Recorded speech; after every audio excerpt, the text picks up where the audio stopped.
சிம்பிளான ஒரு game. Pass the ball.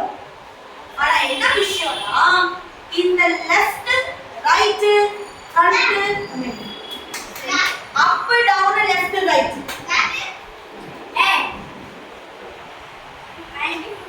up down left right pass the ball. இது ஏர் பால் ரொம்ப பிரஸ் பண்ணாலும் உடையும்.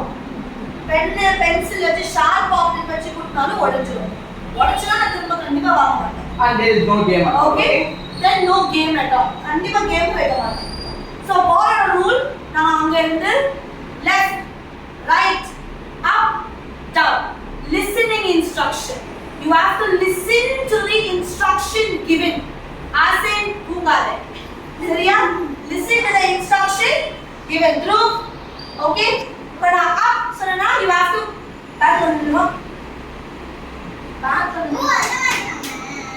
இப்போ நான் up சொல்றேன்னா first person வந்து outside புரியல? அப்படியே புடுறா. Any video?